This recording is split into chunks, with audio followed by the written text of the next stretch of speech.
Estamos de volta para mais um episódio da terceira temporada de Tokenization, um bate-papo sobre negócios e tokens. Eu sou o Rodrigo de Almeida, CEO do Grupo Index e fundador da MapForest e Forest Token. Eu sou o Fernando Stricker, sócio da SHLO Advogados e co-founder da Forest Token. Fala, Fernandão, tudo bem? Tudo ótimo. Que maravilha. Hoje o assunto é bem bacana. Hoje a gente vai falar sobre o real digital e as novas formas de negociação financeira. Então, Fernandão, esse tema eu acho muito interessante.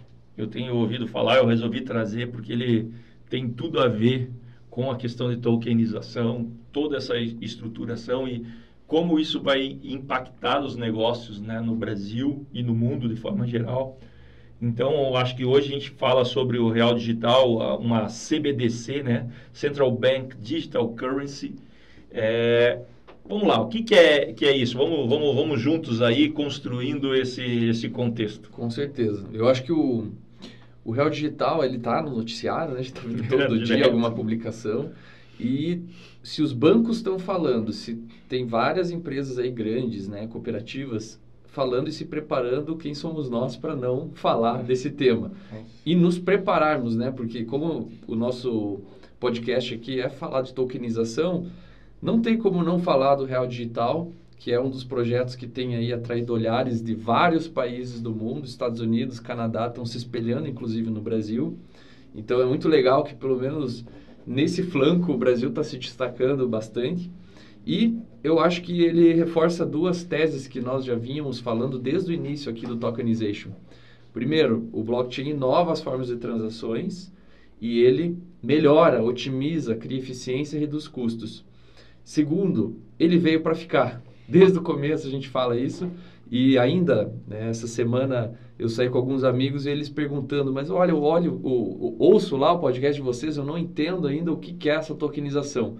Então, é muito interessante ver que já está no dia a dia das pessoas, já se tornou preocupação das autoridades, já tem cronograma para isso acontecer e as pessoas ainda, algumas, né, que não estão acompanhando muito o mercado, elas têm uma relutância sobre se isso veio para ficar ou não. Mas assim, veio sim, e hoje nós vamos falar um pouquinho dessa moeda digital, que é o real digital. Pois é, cara, pegando o gancho que você falou, realmente não é... Quando a gente fala em tokenização, acho que a culpa é dos bancos. Lembro lá do token do banco, que você precisava para liberar essa senha, né? Então, isso não é brincadeira, né? Eu já ouvi isso de C-levels, né? Para quando a gente vai falar sobre o Forest Token. Mas eu acho que cada vez isso está ficando mais claro, está se popularizando. A gente já conversou algumas vezes, né? A gente já falou sobre as questões de tokenização e uma das coisas que a gente já falou foi sobre carbono. E carbono também, eu também sou um dos caras que pegou essa origem do carbono, do mercado de carbono. E, cara, também era extremamente complicado e hoje parece que é bem conversa de bar aí, aquecimento global e tudo mais. E eu acho que é isso que está acontecendo com a tokenização. E a prova de que é isso que está acontecendo com a tokenização surgiu, né? Quando a gente falou em blockchain, né? A gente vai lá, Bitcoin, né? Sempre na cabeça. DeFi, né? A gente tem um mercado financeiro descentralizado, né? Dentro disso. Mas a gente sabia, e isso vai exatamente no que a gente está falando aqui sobre regulação. Vai haver regulação, consequentemente, quando a gente fala que bancos centrais começam a criar uma moeda digital que tem como base o blockchain, é justamente que vai existir regulação. Embora queira se aproveitar todos os benefícios de um ambiente descentralizado, porém regulado. Tá? Para nós entrarmos, vamos começar, eu acho que eu vou caminhando aqui com dúvidas Perfeito. Que eu já ouvi. E aí a gente vai sanando para a gente poder construir o conceito, então, da CBDC. Então, o que é a CBDC? Nada mais é do que uma moeda digital dos seus próprios bancos centrais. Já existem N projetos no mundo, tá? São mais de 90 projetos no mundo em andamento. As primeiras moedas digitais foram lá da Jamaica, Bahamas, acho também, e a Nigéria, que estava bem avançada. Não sei como é que está, não acompanhei mais o da Nigéria. Mas existem várias moedas já dentro disso aqui que estão em estágios bem avançados. Hoje tem, acho que a mais avançada, é a Yuan, né? Que é a chinesa. A chinesa. Então, o Brasil está ali na lanterna também desse projeto, né? Com alguns detalhes que a gente pode falar aqui, né? De diferença. De diferença. Eu acho que, assim, a primeira coisa para a gente que me pergunta é, mas então o Real Digital, o que vai ser isso? É o Pix, né? O primeiro ponto, dificuldade, né? E aí vem uma grande diferença. Primeira coisa, as moedas, muitas moedas que estão surgindo, né, dessas moedas de Banco Central, sim, são moedas com origem simplesmente em pagamento, tá? Em transferência. Esse é o foco. Esse é o foco. Existe esse foco. Tá? O Banco Central já lançou o Pix anteriormente, que não tem nada a ver com blockchain, não tem nada a ver com tokenização, é simplesmente um aparelhamento de meios de pagamento. O Pix veio para substituir TED e DOC. É uma transação, uma forma de transação. Rápida e eficiente. Tá? E não tem nada a ver com metodologia blockchain. Exato. Tá? Isso é o primeiro ponto. O programa aqui não é de Pix, então nem vou entrar em detalhes sobre linguagem computacional, o que é por trás. É um banco de dados centralizado, não um banco de dados descentralizado. Primeiro ponto. Segunda coisa que eu acho que é interessante, então, para a gente seguir, é a questão de entender por que o Banco Central quer lançar uma moeda digital. Então, alguns pontos, né, para a gente chegar nisso. Alguns projetos têm a grande função, meio de pagamento, inclusão social. Bancarização. Né? Bancarização, trazer mais pessoas para participarem do ambiente financeiro. Então, trazer uma democratização. E olhando pelo lado do Estado, cara, você saber, hoje acontece no Brasil e em vários países em desenvolvimento também, acontece uma série de transações que não giram dentro do sistema. Quanto mais gira, mais e posso monitorar, mais também arrecado. Mais arrecado, e controlo, né? E controlo e maior riqueza eu gero para dentro desse país. Exato. Então, esse é um dos primórdios dessa questão. Então, é uma função que envolve trazer pessoas, democratizar o acesso. Então, o nosso CBDC Real Digital, no seu início, tem também essa origem dentro disso. Mas ele vai além. Então, ele vai além de meio de pagamento. Ele vai além de querer trazer uma democratização. E aí a gente vai cair, Fernando, em duas coisas que existem dentro de diferenciações em CBDC. Varejo, uma CBDC de varejo e uma CBDC de atacado. Tá? O Real Digital é qual? Hoje, pelo que a gente vê, né, como você falou, tem países que não têm o Pix. Então, eles estão focando no varejo para resolver essa questão de não ter o Pix. Como a gente tem o Pix, a gente foca no atacado, né? Porém, nós não somos atacados também, porque a gente também permite meios de pagamento. O Real híbrido, Digital né? dentro disso aqui. Então, a grande resposta disso, nós estamos inovando.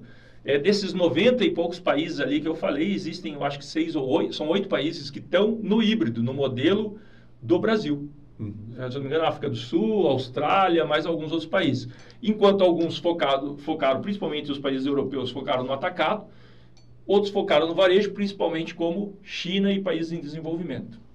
Aí, o que é esse atacado e esse varejo? A grande diferença é que o modelo que o Brasil está fazendo, que é o híbrido direcionando atacado do varejo, é que o Banco Central permite que haja intermediários. Os bancos privados vão continuar atuando.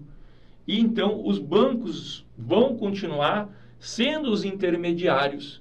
Você não vai direto no Banco Central como usuário de varejo. É uma parte, digamos, integrante do sistema do Real Digital, que valida, porque tem blockchain. Que tem blockchain. Então, o Banco Central criou o CBDC, é uma rede com vários nós. E onde que ela está inovando? Isso aqui, mas já existe uma rede com os bancos.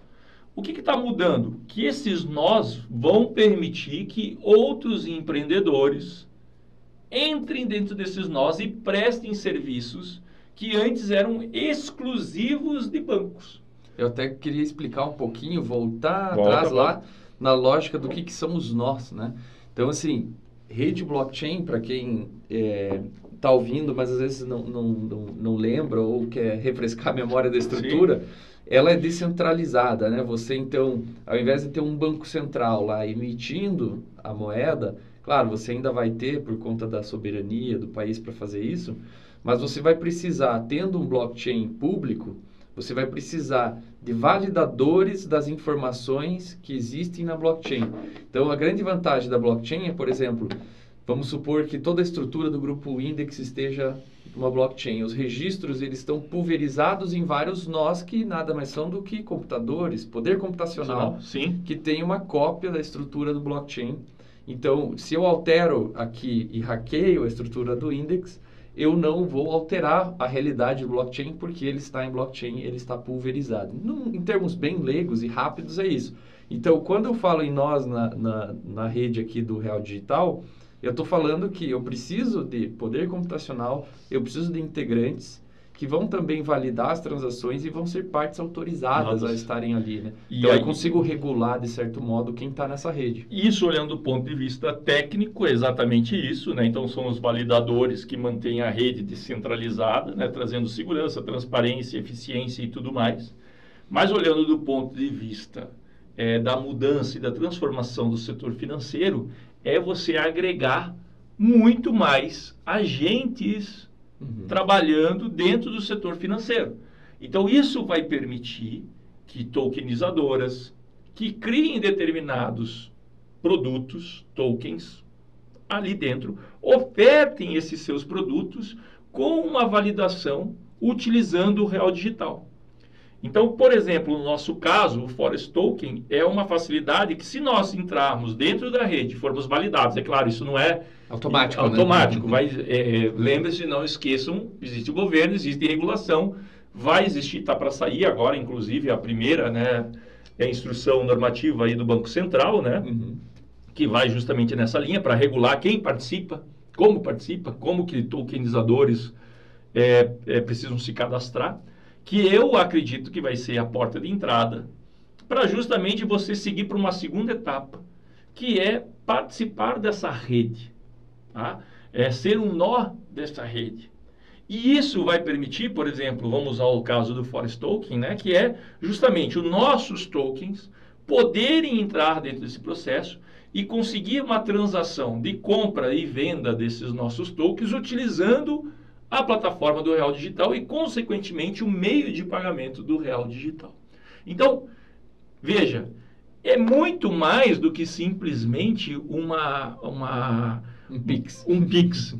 E aí vem uma parte que eu fiz até uma anotação aqui, vou aproveitar esse gancho, ele é um Pix inteligente. Por quê, Fernando? Porque uma das grandes questões, e isso até é uma crítica em alguns lugares, tá? O Real Digital tem essa crítica. A questão é que nós vamos usar smart contracts. Então, a rede que nós vamos estar utilizando, o blockchain, é a rede Ethereum, e a grande questão são os seus contratos inteligentes. Então, o que o Real Digital vai ser? Muito mais, ele vai ficar muito parecido com uma stablecoin, tá? Então, um depósito disso, mas ele vai poder ser programado. O que isso quer dizer? O Banco Central da Europa, o presidente do Banco Central da Europa falou, não, o euro digital não vai ser um voucher. Porque isso, se a gente for olhar, é um voucher. E o que é a grande vantagem do smart contract? Eu posso te pagar, porém, eu posso dizer em que condições que eu vou te pagar. E você só vai receber com essas condições. Então, ele é um Pix inteligente. Então, vamos dizer uma coisa, Fernando. Se eu chego aqui para você e falo assim, não, beleza, Fernando, você vai fazer um serviço para mim? Vou fazer um serviço para você. Beleza, quais são as condições de entrega desse serviço? É essa e essa. Então, ok, eu posso programar isso daqui e você vai receber conforme vai se dando as autorizações. Isso falando de uma forma, para uma analogia clara. Eu atinjo os gatilhos e recebo. E recebe. E se não atinjo, não recebo. Mas eu já programei o Pix. Você já entendeu? Então, o Pix eu não posso fazer isso. O Pix eu deposito para você e acabou. É que aí que entra a programação, a gente entra num... Aí que está a beleza, né? A diferença... Você entra numa infinidade de possibilidades, que é a programação de contratos inteligentes, e você criar novas formas de transações serem estruturadas. Sim, né? Então, exatamente. Você cria novos... Veja, a programação aqui eu acho que é importante, né? Porque não é assim, eu vou programar para o dia 30 o pagamento. Não é isso, exato. É programação computacional. O Pix até já pode, né? O Pix hoje você consegue, ele já consegue programar de 30 em 30 dias. De 30 em 30. Corrente. Isso é muito mais, né? Então, aqui, pode explicar um pouco melhor isso para nós. Eu acho que o conceito de contrato inteligente, e até uma confusão que gera essa palavra contrato, que o pessoal acha que é um contrato no sentido jurídico, né? Mas, na verdade, é uma programação em código que eu coloco gatilhos, eu coloco condições prévias, que uma vez elas confirmadas, elas vão ter um efeito direto, prático, imediato e previsto. Sim. Então, basicamente, sim, se chegou mercadoria no porto, o pagamento é liberado. Ok. Sim. Então, isso aconteceu, né? Você cria os mecanismos disso ser validado e verificado, aí tudo acontece automaticamente e qual que é a vantagem? Eu não preciso ter uma interferência humana para ir lá e falar, não vou pagar, eu vou segurar para não pagar esse fornecedor, porque eu uso esse dinheiro como meu caixa, e aí ele vai me pedir, eu vou ganhar 30 dias. Então, você automatiza, você gera mais segurança nas relações jurídicas e você gera uma previsibilidade de relações comerciais. Aqui 2 pontos, né? Um ponto que é o que você mencionou, né? Não é um contrato jurídico. Aquilo que a gente acredita... Ele pode ser. Ele caminha para ter, inclusive, validade jurídica, né? Então, ele sim responde, né? Eu acho que ele traz a questão de contrato ali, porque justamente tem acordos, né? Acordos que são feitos ali, então ele carrega isso, porém, hoje ainda, em algumas situações já com validade jurídica, né? Mas ainda não, né? Não tratado dentro disso. E outro ponto que eu uso para exemplificar aqui, que é o que muitas moedas, e essa é a crítica do Banco Central da Europa, que ele falou assim, não, a gente não emite voucher. Porque hoje já existem várias outras tokens que funcionam, sim, então, como vouchers, que é justamente isso, ele dá cara ao dinheiro. Por exemplo, um dos exemplos que me veio aqui, que eu lembrei agora, é de um token que é um token do bem lá, que é justamente para doações. Então, uma entidade criou, por exemplo, às vezes você doa o dinheiro e você não sabe para aquele dinheiro vai para onde, se vai ser utilizado, blá, blá, blá, como vai ser utilizado. Então, essa instituição criou um ecossistema onde existe os aceites daquele voucher. Então, quando você deposita dinheiro, você recebe um token que você programa e ele vai saber exatamente para que aquilo vai ser usado. Então, se eu fizer uma doação dentro desse ecossistema, eu sei exatamente para onde vai e como vai ser utilizado e eu consigo monitorar isso. Porque quando o cara que está recebendo lá na ponta, ele só pode usar aquele voucher dentro daquele sistema, dentro daquilo que ele foi feito. Você rastreia, né? Você rastreia ele. Então, você consegue...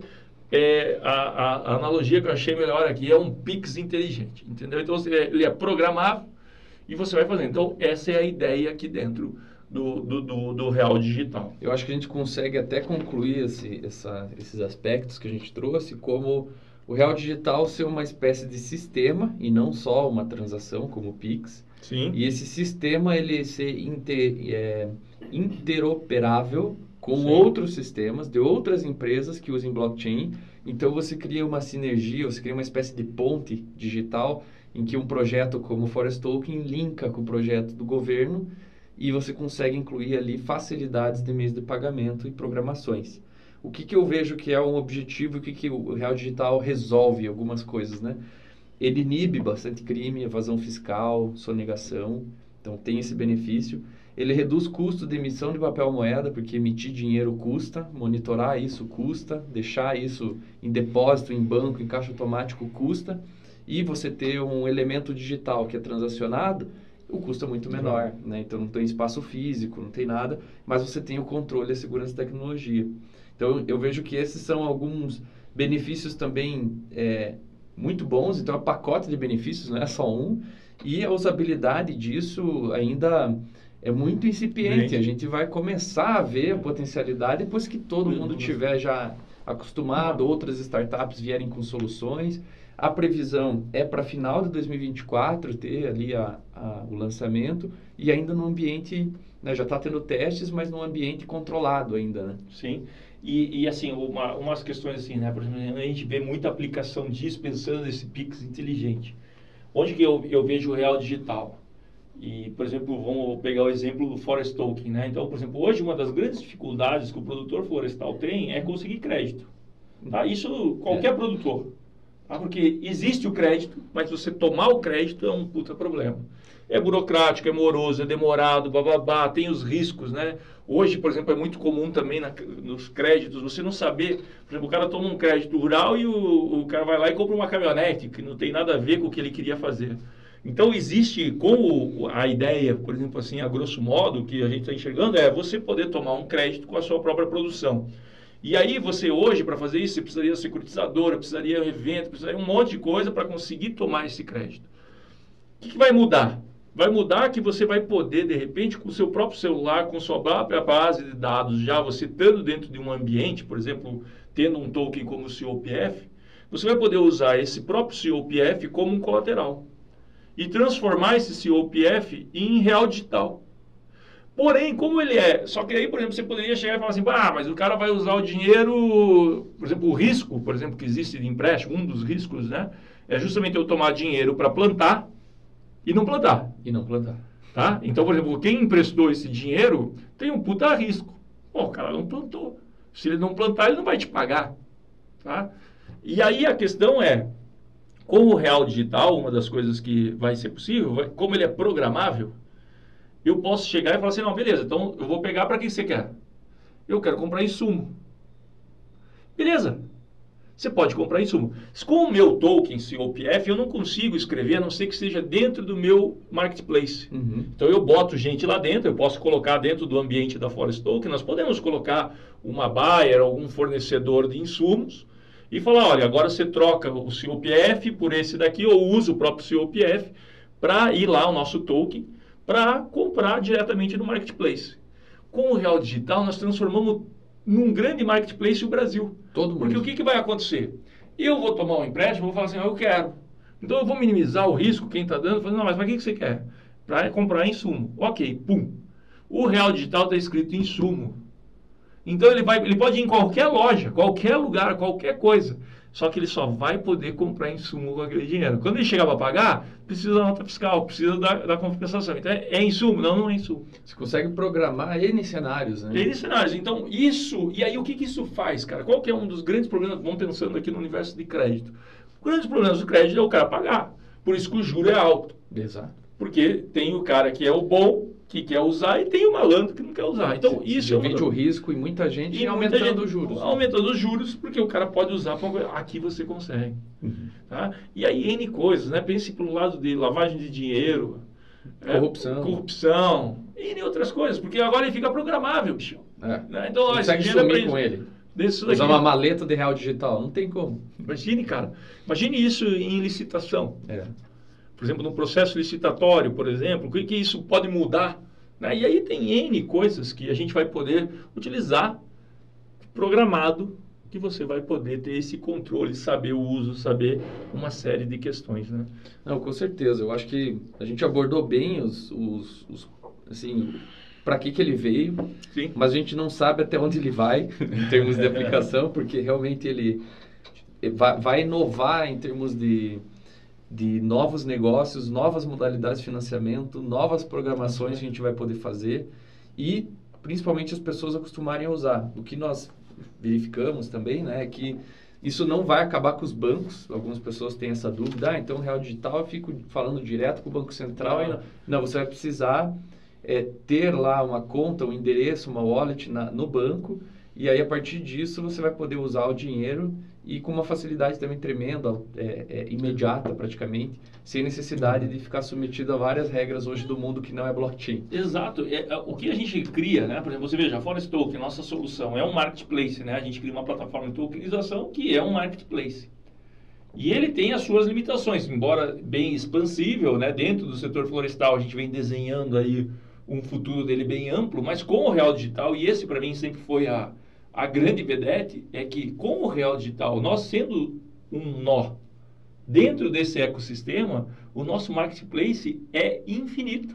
Até internacional. Né? Até internacional. Porque um estrangeiro pode comprar essa é outra Real coisa, Digital. Né? Hoje já existe, né, algumas soluções para Pix internacional, mas são soluções, um ponto aqui. No futuro, a ideia é que essas CBDCs, elas consigam se comunicar, então tem um formato aí internacional. Então, facilita câmbio, todas essas outras coisas. Assim, ó, de novo, é a essência do blockchain, e esse, para mim, eu tenho muito orgulho do Real Digital, é a essência do blockchain, minimizar intermediários e abrir novas fronteiras, diminuir os limites, né? Ampliar nossos limites, perdão, e colocando que novos players possam participar disso de uma forma muito mais simples. De novo, não vai ser também, bota seu e-mail aqui, beleza. Né? é regulado, vai existir um sistema para você participar dentro disso tudo. Porém, é algo que, imagine, Fernando, quando que você imaginou que há algum tempo nós estaríamos pensando dentro de um projeto que nós poderíamos estar pensando em participar de algo relacionado ao Banco Central, né? Participando do mercado, do setor financeiro brasileiro, sem ser um banco. Exato. Uma possibilidade que só o blockchain permitiu. Só agora, o blockchain permite. E é por quê? Porque ele justamente traz ele te dá esse superpoder. Tá? É claro, pessoal, não é o que foi desenhado lá, né, pelo aquele Estado anárquico, né, liberal, de 100%, onde a libertário, onde tudo é cada um por si, todo mundo pode fazer o que quiser, porque realmente isso é muito difícil, é muito bonito, mas muito difícil de acontecer. Porém, a gente não pode perder, não pode dizer que a gente perdeu a essência. E os benefícios estão aí, né? É uma rede descentralizada, é uma rede que vai ter controle, porém você permite a participação, democratiza. É o que eu digo, nós estamos aqui. Uhum. Nós estamos aqui, pelo menos, podendo sonhar com esse novo universo e participar do setor financeiro. Quando que nós poderíamos ter feito isso? Você nem tanto, mas eu que tenho mais de 40, então eu posso dizer que nunca sequer imaginei. Perfeito, acho que abordamos bastante aqui, espero que os ouvintes aí tenham compreendido bastante. Maravilha, então, cara, foi muito bom esse papo aí, cara, mais um pra conta, nós continuamos. E então, galera, eu agradeço a todos vocês que estão nos ouvindo.